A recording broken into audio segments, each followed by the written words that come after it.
Hi, everybody. I'm Brittany Lewis with Forbes Breaking News. Joining me now is Kurt from Washington, Iowa. Here at the Iowa State Fair, he has a Farmers for Trump hat on. First, I want to talk about the 2024 election. Why do you support former President Donald Trump?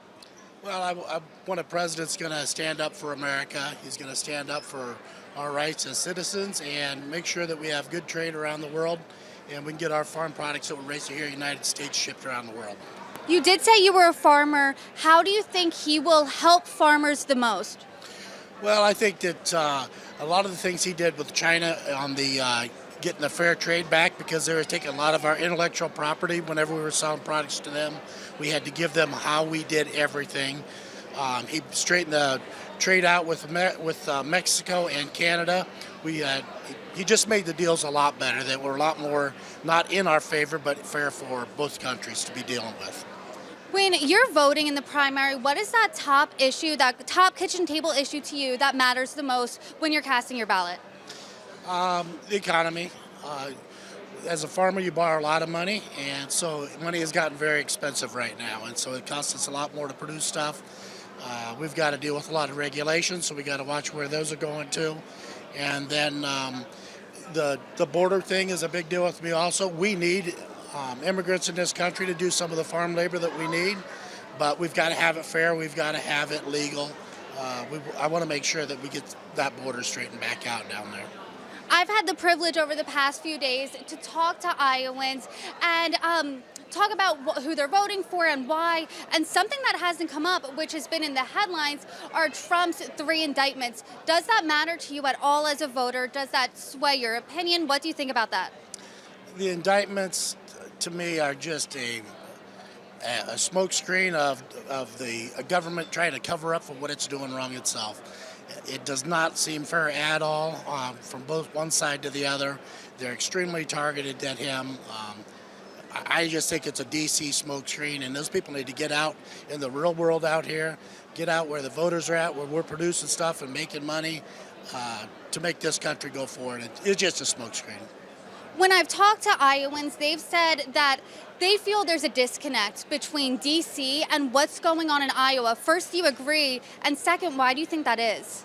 Yeah, I think there's a disconnect out there. They kind of get in that little bubble out there in D.C., and they think that's what makes this country happen, and it's not. They got to get out here where the people are at.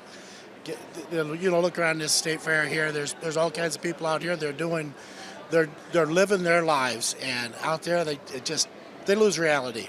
They need to get out. We've seen a lot of presidential contenders roll through over the past few days. Has anyone piqued your interest? Any surprises for you? I know you are a Trump supporter, but anyone that you thought, hey, that would be a good VP pick? Not really. I guess I haven't looked that far towards it right now. I trust that Trump will find somebody that has a VP pick for himself that's going to enhance his ability to lead this country, and hopefully that could possibly be the next president for the next 8 years after him. And speaking of the next president, when you're looking to the future, what do you think the future of the GOP is? I hope the GOP starts to make their actions follow their words. They always talk tough. They always say that they're going to straighten things out. But when it comes right down to it, they never follow through. And so to me, that's extremely frustrating on the national level, is that the talk will come and then nothing ever follows up. Joining me now is the Snodgrass family, Revel and Trenton. Thank you so much for joining me at the Iowa State Fair. So you and I were talking a bit, and you said you are a Trump supporter, but I want to first take a walk down memory lane. You said for the caucus back in 2016, you didn't support him. First, who did you support and why? I supported Ted Cruz because I'd been following him for a long time. He's a constitutional lawyer, and for me, it's about following the Constitution. And then what made you change to become a Trump supporter? He won the nomination, and that I literally just held my breath and hoped he would do what he said. I did not believe him. He had actually signed he signed a book that was written back when Clinton was in office, heralding him for signing the assault weapons ban and the high capacity magazine ban, and I'm a big Second Amendment person, and so I didn't trust him, but he done everything he said he was going to do, and I think that he'll do it again. And I think there's no one that's got a bigger axe to grind than he does to go after the swamp and start clearing out that deep state. And we need it bad on both sides. So when you're thinking about his 4-year presidency, what are some of the highlights? What are your favorite parts that stick out to you that make you want to vote for him again? Deregulations.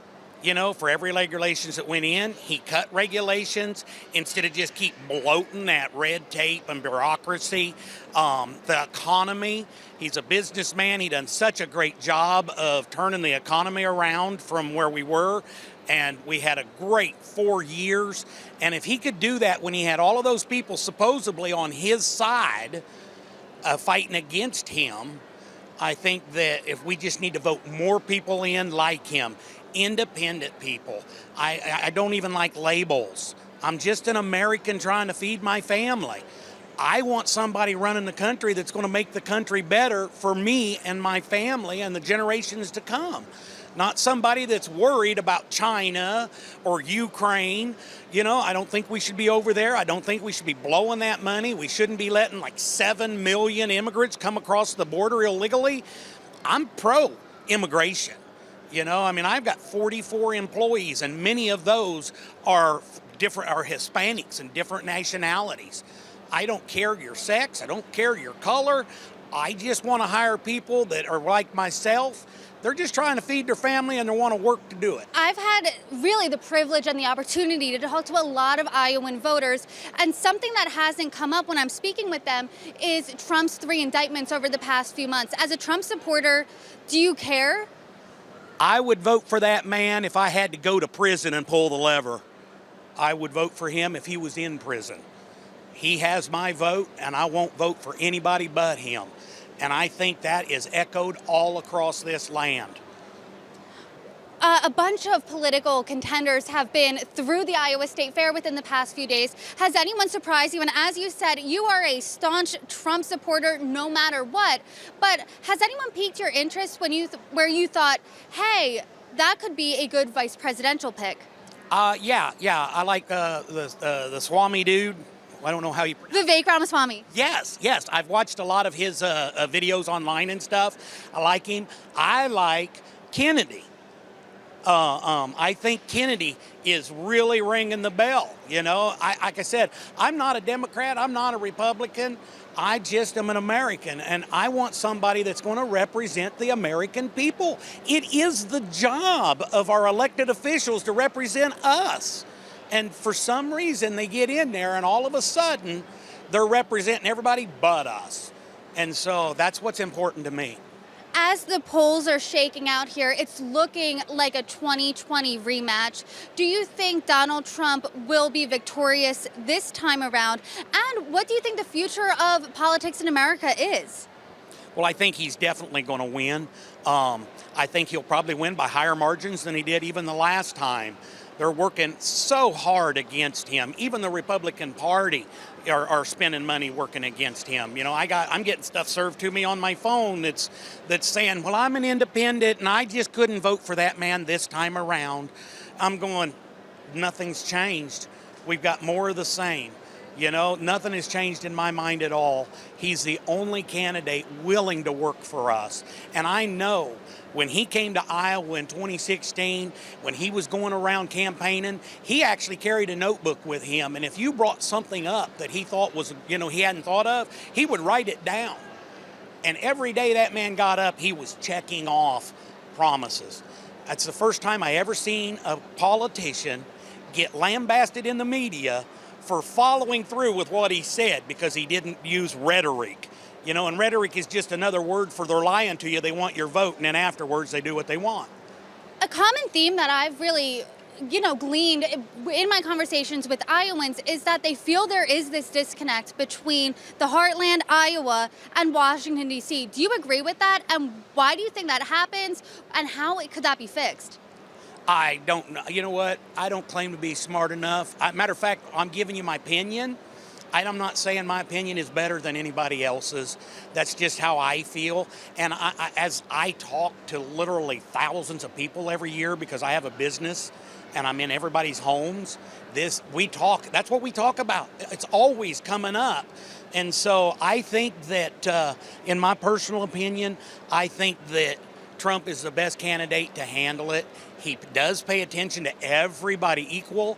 You know, if you look at him, it doesn't matter what color your skin is or what color or what sex you are. He just is following the Constitution. He's a good person. Rebel, Trent, I appreciate your time. Thank you so much for joining me. If people would say what MAGA actually means, I think people would understand that, wow, he actually cares about the country. Instead, we hear MAGA, and then they say extremist after it. If you're somebody that's extreme because you want to make the country great again, I think that's a great thing. Why wouldn't you want to make our country better? When you hear the term MAGA, then what does that mean to you? Hope? We don't have hope if there is no MAGA. We don't have hope if there's not America first. It's all about hope, I think. I think that we need more hope in our country. Biden brings no hope. Biden is the worst human being on the planet. What about Donald Trump makes you feel supported? He cares about me. He doesn't care if he can get bashed over the head every day by everyone out there, and he's, you know what? Bring it. What are you gonna do to me?